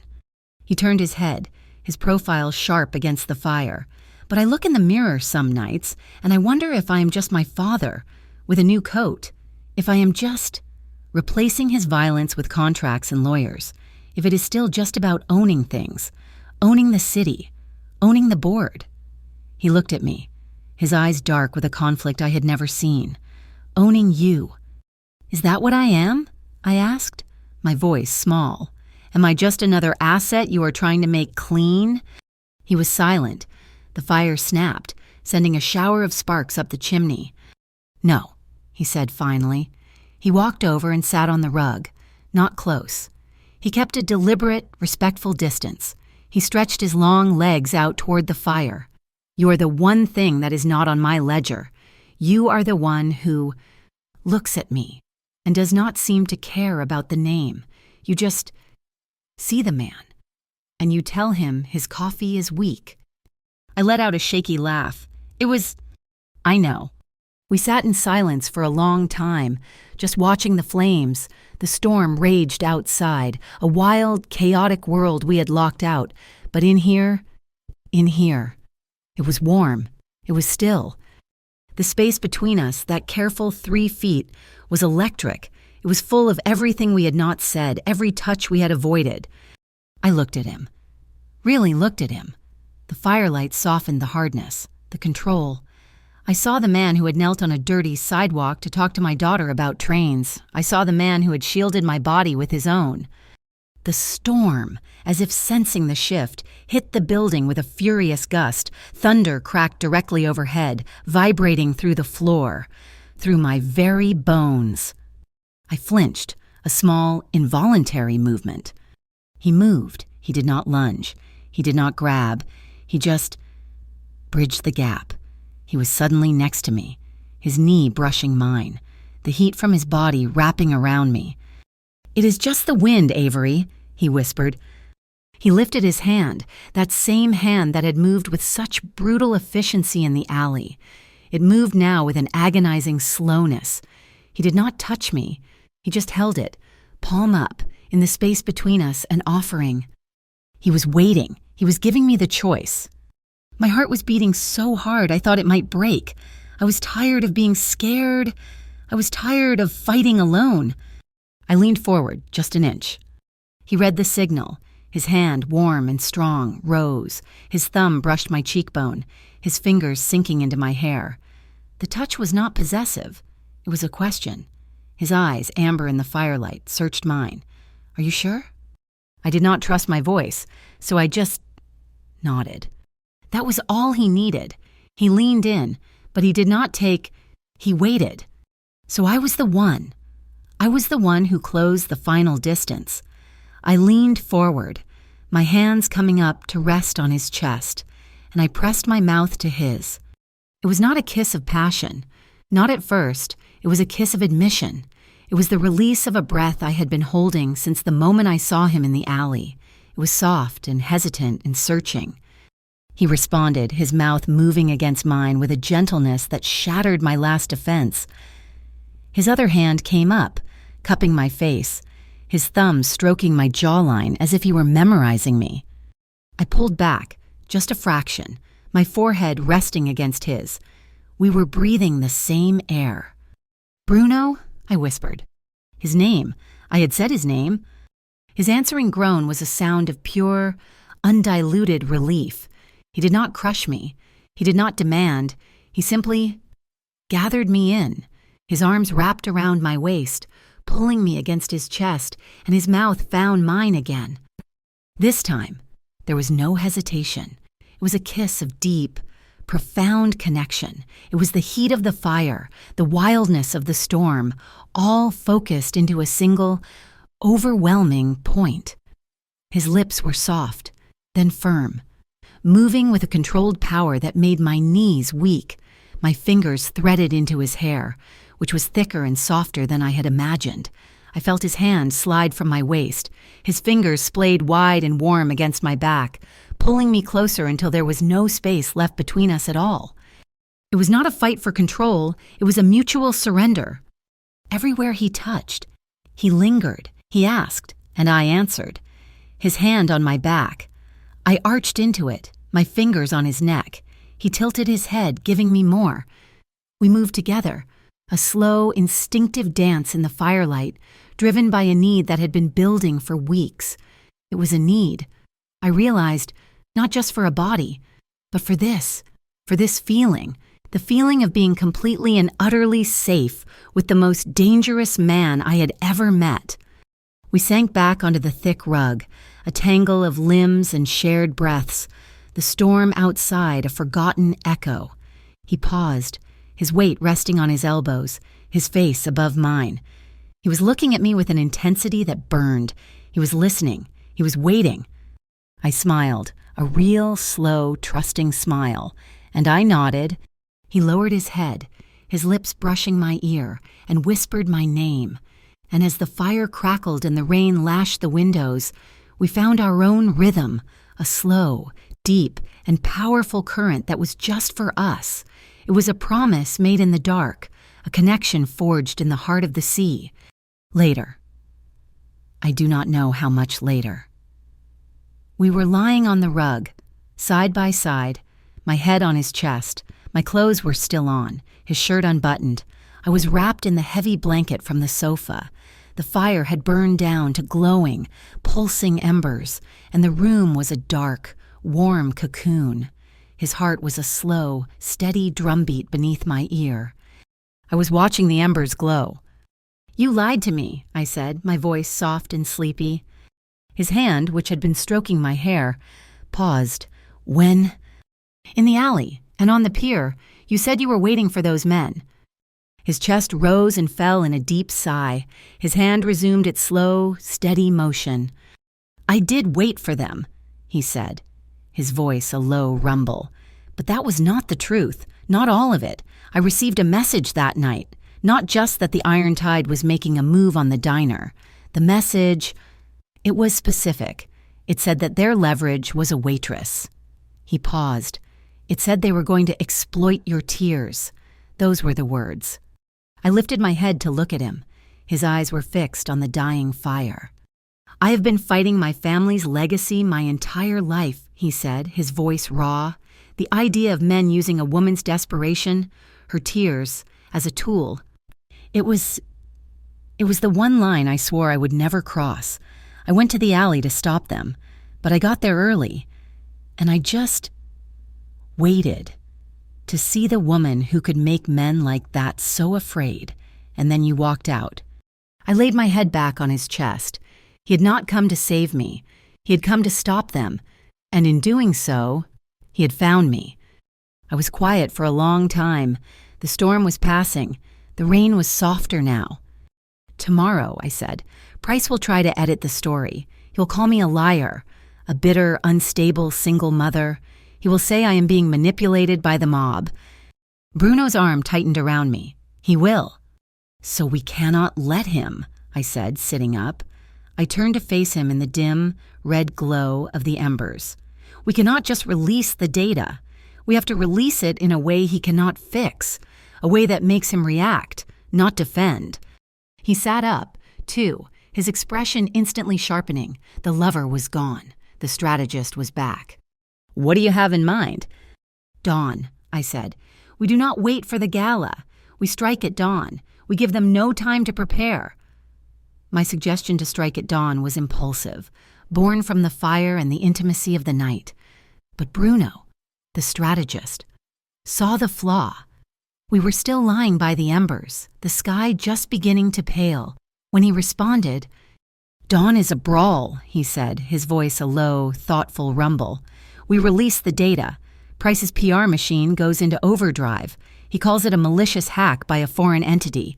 He paints you as a disgruntled, unstable employee, and me as the mob boss who manipulated you. He smothers it with doubt by 9 a.m. He sat up, pulling me with him. The blanket fell to my waist, and I shivered, but not from the cold. "The gala," he continued, his eyes sharp and focused, "is a performance. His performance. He will be on stage, in a room full of the city's elite, accepting their applause. He will be at his most arrogant, his most secure. We are not just releasing data, Avery. We are hijacking his coronation. We are replacing his speech with the truth, in real time, in front of his audience." I saw it, the elegance of it, the humiliation. "Not just exposing him," I whispered, "forcing him to watch." "Lyra's hook is already in the Halcyon Pay mainframe, Mar," he said, his voice hardening. "The gala is a Harbor Hearts fundraiser. The climax of the night is Price making a large, public demonstration donation. The moment he authorizes that transfer on stage, Lyra intercepts the signal. The screens will not show the donation. They will show the entire Vexline ledger, every stolen dollar." The plan was terrifying, and it was perfect. The day of the gala was the longest of my life. I spent the morning with Junie in the suite, building block towers and watching cartoons, my heart a trapped bird in my chest. Bruno had arranged for a woman named Sophia, an older, kind-eyed woman who was apparently the mother of one of his security team, to stay with her. Junie adored her instantly. For the first time, I knew Junie was 100% safe. I was the one walking into the fire. In the early afternoon, the burner phone buzzed, a text from an unknown number. My blood ran cold. "We have Miles. He is alive, for now. The old packing district on Row. Come alone. Bring the USB you think is so smart. You have 1 hour." I showed the phone to Bruno. He was standing by the window, already in the black tuxedo he would wear that night. "It is a trap," I said, my voice shaking. "They do not want Miles. They want me. They want to take me off the board before tonight." Bruno looked at the message, his face impassive. Price is getting desperate, and desperate men get sloppy. He did not look at me. He spoke into a small device on his wrist. "He's not at the packing district. He's luring her out. That means he is sending someone in. Cover the old apartment now." He did not send me. He did not go. He simply waited. 30 minutes later, his device chimed. "Target acquired, sir," a voice said. "One man, iron-tied, not BMI. He was attempting to plant a listening device under the fire escape. He is secure." Bruno nodded at the empty air. "They are blind," he said to me. "They do not even know where you are. They are checking old traps." A cold sliver of confidence entered my heart. They were flailing. But the real threat was not always the one you saw coming. A guard was posted outside our suite, a tall man with an easy smile named Rafe Silvo. He seemed different from Bruno's other men, less rigid. He knocked and entered, nodding to Bruno. "Just checked in, boss," Rafe said. "All quiet. Lyra is secure at the coffee shop. The Sable Finch is locked down tight." "Good," Bruno said, never taking his eyes from the window. "Maintain the perimeter." Rafe smiled at me, a little too warmly, and stepped back into the hall. I saw him pull out his personal phone as the door clicked shut. 10 minutes later, Bruno's burner phone rang. It was Lyra, but she was not calm. She was breathing hard. "BMI, they are here. They are at the Finch. A full tactical raid." My heart stopped. "It is over," I gasped, sinking onto the sofa. "Rafe, that guard, he must have—" "They got her. They have the servers." Bruno held up one hand, silencing me. He was perfectly still, his eyes closed, just listening to the sounds on the phone shouting, a crash, the sound of glass breaking. "Lyra," he said, his voice a blade. "Report." A pause, then Lyra's voice, no longer panicked, but furious. "I am clear. I am mobile. They just smashed a $12,000 espresso machine. The bastards." "The servers?" Bruno asked. "What servers?" Lyra's voice was sharp, and I heard the rumble of a diesel engine. "I moved the mainframe into the Blue Kestrel 12 hours ago. The Finch was just a router, and I shut that down the second I saw them. They are in an empty back room, sir. They are seizing coffee beans." I let out the breath I had been holding in a sob. The Blue Kestrel. A mobile panel van. She'd never been at the Finch. It was a decoy. Bruno disconnected the call. He walked to the suite door and opened it. Rafe Silvo was standing there, his face a mask of professional concern. "Trouble, boss?" he asked. Bruno looked at him. He did not raise his voice. He did not pull a weapon. He just looked. "The raid was a failure, Rafe. They found nothing. Tell your friends they will have to try harder." Rafe's face went white. The easy smile vanished, replaced by a cold, reptilian fear. "Boss, I do not know what you are talking about." "Yes, you do," Bruno said. "You will remain at this post. You will not use your phone. You will not move. After tonight, you and I will have a conversation about your connections to the Iron Tide." Rafe was shaking. He nodded, his eyes wide. Bruno closed the door, locking him out. He had neutralized the mole without a single shot. The betrayal was contained. We were 3 hours from the gala. The tension in the room was so thick I could barely breathe. I was zipping up the simple black dress Sophia had laid out for me when Bruno's personal phone rang, not the burner. He looked at the unknown number. He pressed the speaker button. A voice, oily and confident, filled the room. "Mr. Montanaro, a pleasant evening for a boat ride. Is it not?" "Price."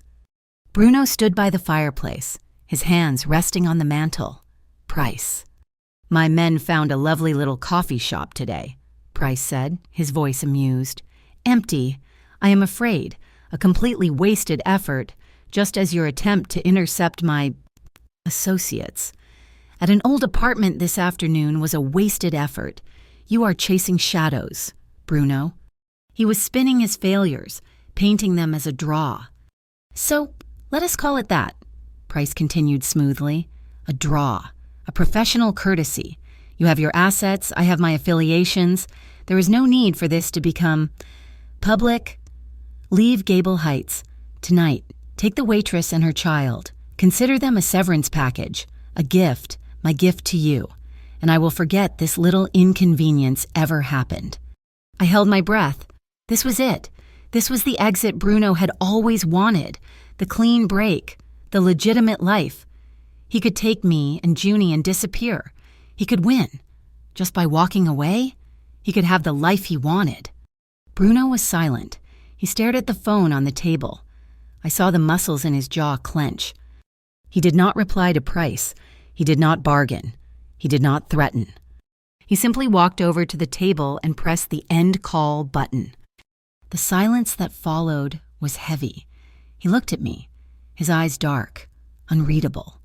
Then he looked at the phone, Price's offer still hanging in the air. With a sudden, violent motion, he picked up the phone and crushed it in his hand, the screen spiderwebbed, the case cracking. He did not wince. He threw the ruined device against the far wall, where it shattered into a dozen pieces. He turned back to me.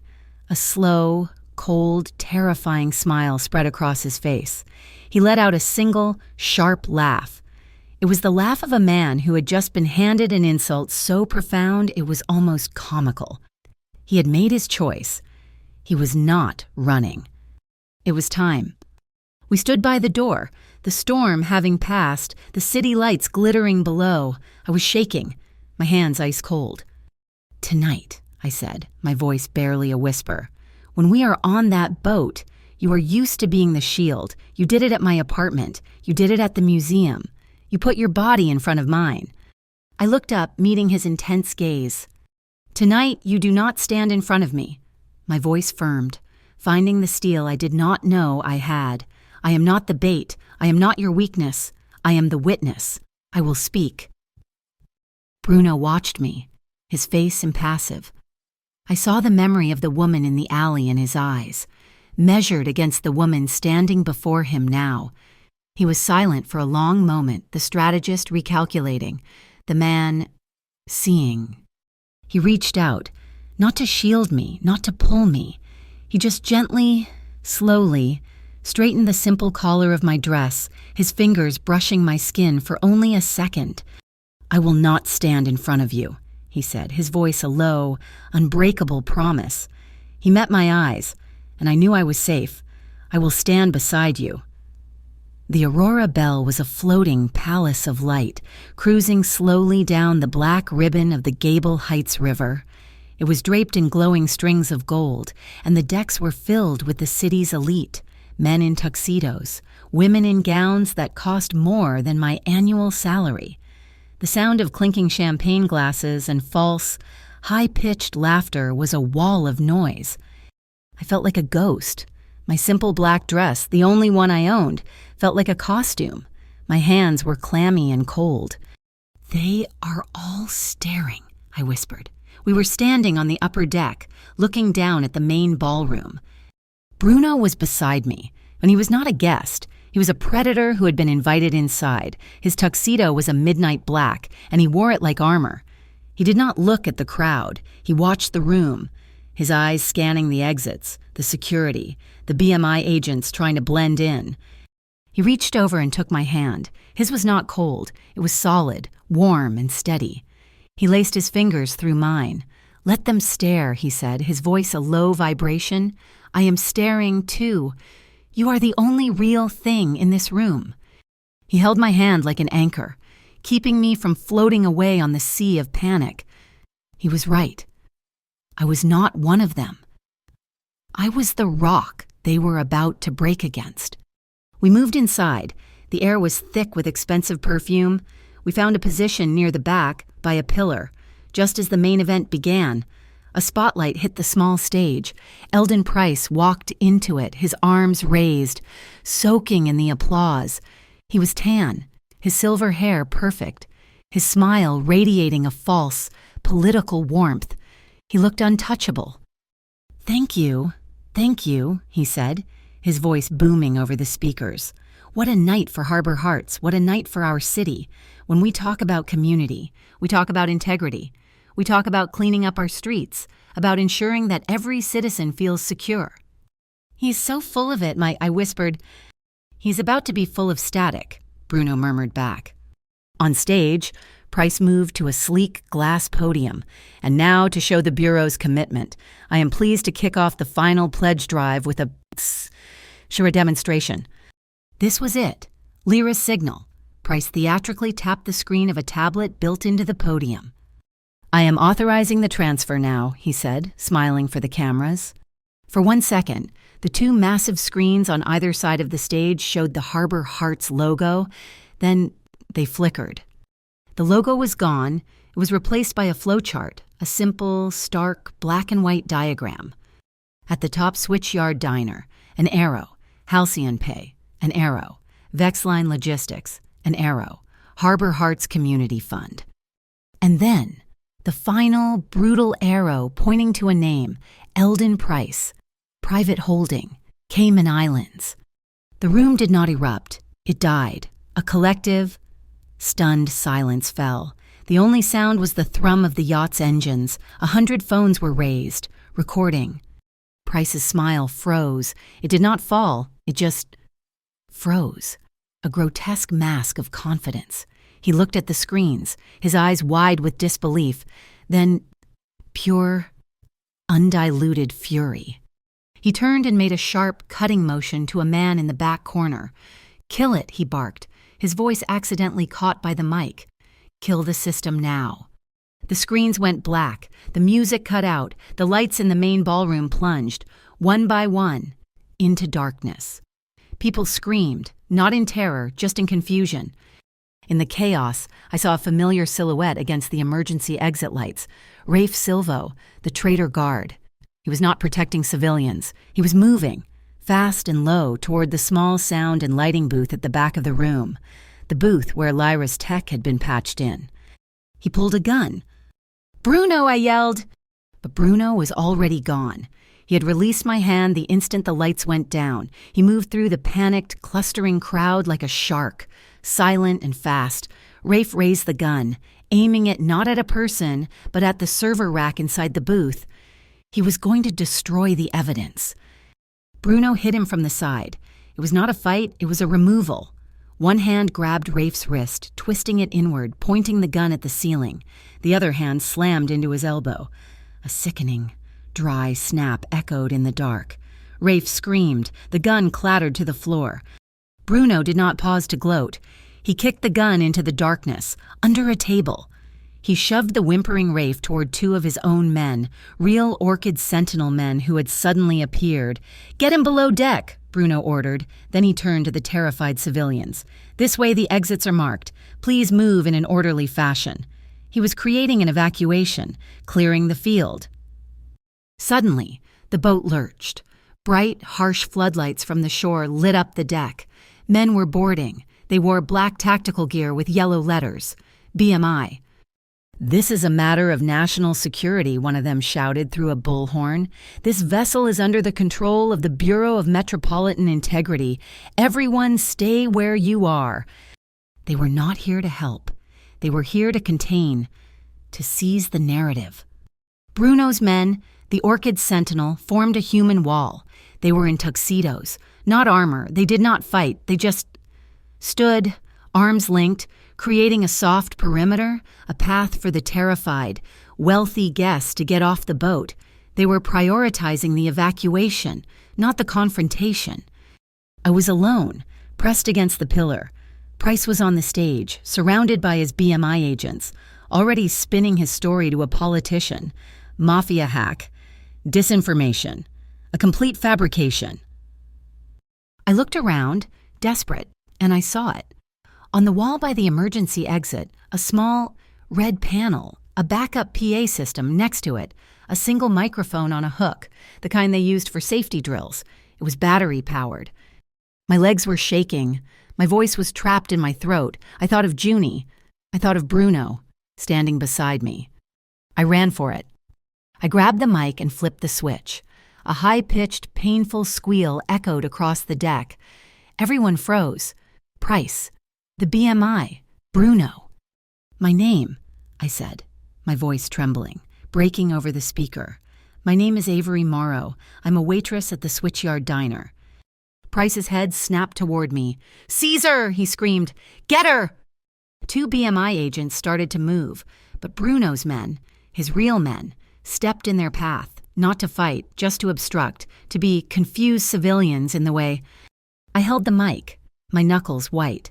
"I am not a terrorist. I am not a hacker. I am a single mother." The shaking stopped. My voice became clear, and it boomed across the water. "I am here because Director Price's organization, Halcyon Pay, has been stealing money from my diner. I am here because when I found the duplicate receipts, his men sent me a picture of my 3-year-old daughter." The crowd, halfway to the gangplank, stopped. The reporters, their cameras flashing. turned all their lenses on me. From my pocket, I pulled my own cheap smartphone. I hit the Go Live button on an app Lyra had installed. "My signal is being jammed," I said, looking right into my own camera. "So I am broadcasting this myself." In the blue Kestrel, hidden a mile away, Lyra saw my signal. She grabbed it, amplified it, and pushed it out through a dozen different mirrored servers. The comments on the live stream exploded. He tried to silence me, I yelled into the mic. He threatened my child because I found out that he, Eldon Price, is a thief. The money from Harbor Hearts, your money, is not going to children. It is going to his private bank accounts. Price was apoplectic. He was trapped on the stage, his mask of integrity ripped away. "Lies," he roared, grabbing the bullhorn. "She is a pawn. She is mentally unstable. She is being manipulated by the Mafia." He pointed. By him, Bruno Montanaro. All the cameras swiveled. Bruno, who had been directing the last of the civilians off the boat, turned. The spotlight found him. He was alone, immaculate in his tuxedo. I held my breath. He did not speak. He did not defend himself. He just looked at me, across the chaotic deck, and he nodded. Once. A slow, profound public affirmation. It was not a command. It was a signature. He was co-signing my testimony. He was standing beside me. I turned back to the camera, my voice ringing with a strength I never knew I possessed. He calls me a liar. He calls me a pawn. I am a waitress from Gable Heights. I am telling the truth, and if telling the truth is a crime in this city, then a lot of people on this boat should be bowing their heads in shame. A ship's horn, loud and deafening, blared. The yacht slammed into the dock at Lock Basin, its emergency docking procedure. The BMI agents saw their chance. The boat was stable. They shoved Bruno's men aside. Avery Morrow, the lead agent, barked, holding up a set of cuffs. "You are being taken into protective custody as a material witness." This was their endgame. Not to arrest me, to disappear me, to take me to a BMI safe house where I would have a fatal accident. They lunged. I think not. Bruno was there. He had not moved to block them. He was simply standing at the top of the gangplank, holding a single, folded piece of paper. His lawyer, a sharp woman in a severe suit, was right beside him. "What is this?" the agent snarled. "More of your forged papers." "That," Bruno said, his voice cold and clear, "is an emergency injunction from the Court of Municipal Equity. It was signed by a judge 10 minutes ago. It legally recognizes Miss Morrow as a protected whistleblower under the city charter." The agent laughed. "This is a federal matter. Your city court has no jurisdiction." "It does," the lawyer said, her voice cutting, "because her complaint was filed against a municipal officer, Director Price, regarding a municipal charity, Harbor Hearts. She is a city whistleblower, and this injunction explicitly states that she cannot be detained, questioned, or taken into custody by any agency, federal or local, without a direct order from a superior court judge." The BMI agents froze. Their hands, which had been reaching for me, stopped. They were holding a fake national security warrant. He was holding a real judge-signed injunction. They were paralyzed. They could not touch me. It was only a few seconds, a few golden seconds of legal deadlock, but it was all we needed. Bruno looked at me, a silent order. Walk. I held my head high, my cheap phone still streaming, and I walked right through the middle of the frozen BMI agents, off the yacht, and onto the solid ground of the city. Bruno fell into step right beside me. We had won the battle. We were on the dock, the air sharp with the smell of the river and burnt smoke. The BMI agents were trapped in a legal standoff, unable to touch me. But the fight was not over. On the deck of the Aurora Belle, Rafe Silvo, the traitor, knew his life was finished. He made one last desperate move. He smashed the glass of a fire safety box, but he did not grab the extinguisher. He grabbed the small, pressurized smoke canister next to it. He pulled the pin. A thick, acrid yellow smoke instantly billowed across the pier, shrouding everything in chaos. People screamed, stumbling in the haze. "He's going for the water," a man shouted. Through the stinging smoke, I saw a shadow. Rafe. He was sprinting, low and fast, toward a small, inflatable maintenance boat tied to a cleat. He was going to escape. Bruno did not chase him. He did not draw a weapon. He simply moved, 2 precise steps to a heavy mooring pylon. A thick, coiled rope, a docking cable, lay there. As Rafe gathered himself to leap into the boat, Bruno moved. It was one, beautiful, fluid motion. He uncoiled the heavy cable and swung it, low and fast, like a scythe. The heavy, braided rope caught Rafe's legs mid-air. It was not a violent, brutal blow. It was a perfect, inescapable tangle. Rafe went down hard on the wooden dock, his breath knocked out of him before the smoke had even begun to clear. Bruno was on him, his knee on Rafe's chest, his hands efficiently securing Rafe's wrists with a speed that was terrifying. He did not hurt him. He simply contained him. "Harbor guard," Bruno's voice cut through the chaos. 2 men in simple blue uniforms, the civilian port authority, ran over. "This man assaulted a guest," Bruno said, his voice calm, "and he was attempting to steal a vessel." He stepped back, handing the cuffed, whimpering traitor over to the city officials. He had kept his promise. Clean. As the smoke cleared, the digital world was exploding. Lyra, from the safety of the blue Kestrel, released her final, devastating card. My phone, which was still streaming, lit up. It was not just the flowcharts. It was a screenshot of an email sent 3 days ago from Eldon Price's personal, encrypted server. The subject line read, "Switchyard problem." The body of the email was short. "Use the Iron Tide asset. Dangle the girl. This needs to be cleaned up by Friday." It was the gun. It was the bullet. It was the motive. It was the direct, undeniable link. My live stream, which Lyra was now amplifying, turned from a confused murmur to a roar. The internet was demanding Price's badge. The BMI agents, leaderless and humiliated, their authority shattered, retreated to their black SUVs and vanished into the night. Price himself was already gone, spirited away by his private team. Across the river, at the Lock Basin Ferry Terminal, I saw a lone, pathetic figure standing under a flickering streetlight. Even from this distance, I knew the slump of his shoulders. Miles. He was just standing there, watching the chaos he had helped create. My phone buzzed in my hand. A new text. "I'm sorry, I'm so sorry, Ava." Bruno saw me reading it. He saw me staring across the water. He made a quiet call, his back to me. "He's at the ferry terminal. Do not engage. Just offer him the Port Reliance package." He hung up and looked at me, his face impassive. The Port Reliance Authority. It is a non-profit. They run a work placement program on the industrial docks. It comes with mandatory rehabilitation and a clean break from the Iron Tide. He can take it, or he can stay here and face the consequences. He was not doing it for Miles. He was doing it for me, when he was cutting the last rotten string that tied me to my old life. The system, when it cracks fast. By morning, Eldon Price was suspended pending a full investigation. The Iron Tide, their invisible shield of protection gone, vanished. They evaporated from Gable Heights like sewer mist in the morning sun.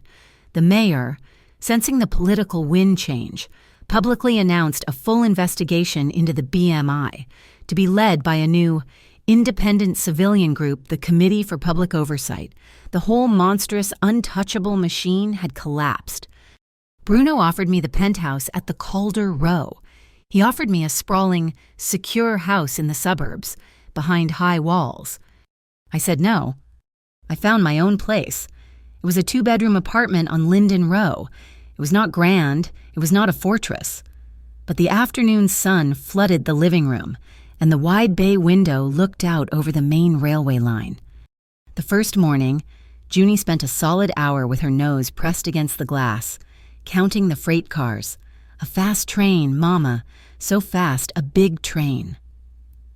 Bruno did not argue. He did not insist. He just showed up. He did not pay my rent. He did not buy me furniture. He spent one entire afternoon changing the flimsy locks on the door to heavy, high-security deadbolts. He installed a smart doorbell. "So you always know who is on the other side," he said. He reinforced my independence. He did not replace it. A few days later, a bright, clear afternoon, we went to the park. It was the first time I had set foot on a playground without my stomach coiled in fear, without looking over my shoulder.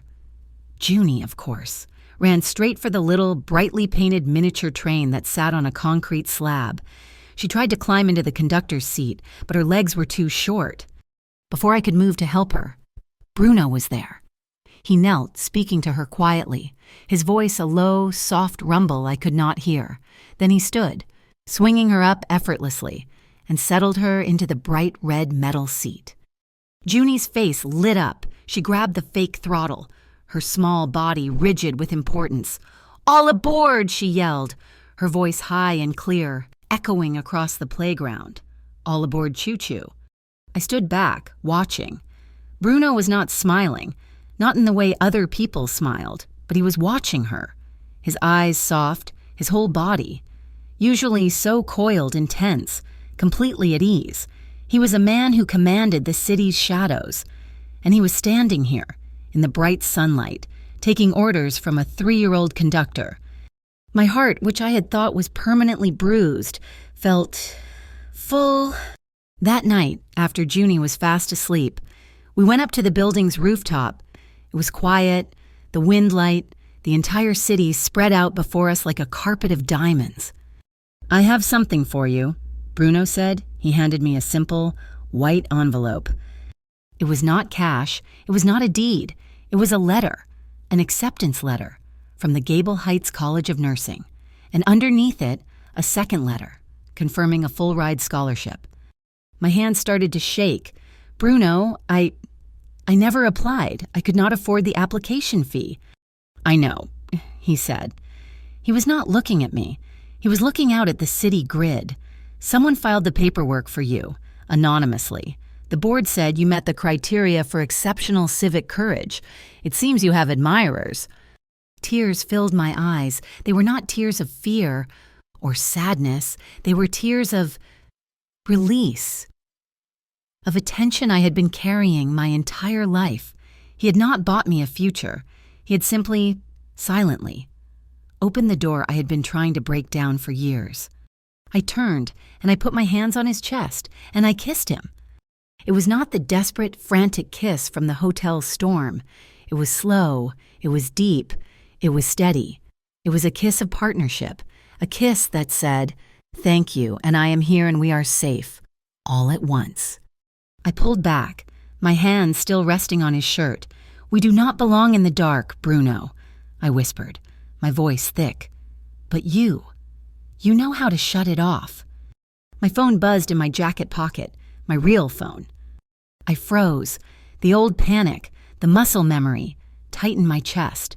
A no-caller ID was glowing on the screen. I looked at Bruno.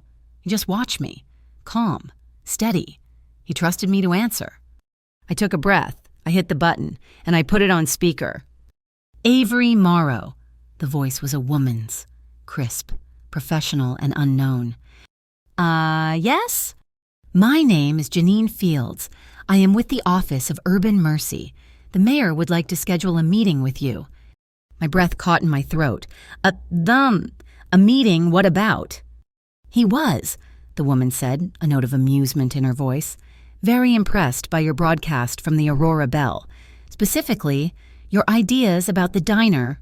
He wants to talk to you about implementing a citywide transparent POS program to protect all small businesses." I was speechless. I looked at Bruno, and he was not looking at me, and he was looking out at our city. "Miss Morrow," the woman asked, "are you there?" "Yes," I said. My voice was not a whisper. It was strong. "Yes, I am here. Tell the mayor I will be there." I hung up the phone. I was not a witness. I was not a victim. I was not a pawn. I was an advocate. Bruno reached out and took my hand. He did not pull me. He just laced his fingers through mine, standing beside me. We were not running. We were not hiding. We were being invited out of the shadows and into the light. We were being asked to help rebuild. I leaned my head on his shoulder, the city lights blurring in my eyes. "Bruno," I whispered. "Avery, if you still want to stay tomorrow, bring coffee." I felt more than saw his rare, genuine smile form. "And make sure," I whispered, "that it is not weak." He turned, his lips brushing my hair. "And our train," he said, his voice a low, warm promise, "will be on time." Thank you so much for listening to this story. I am curious, where in the world are you listening from? Let me know in the comments so we can connect and share our thoughts.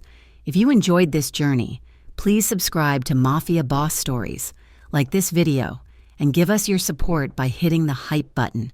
It helps this story reach more listeners just like you.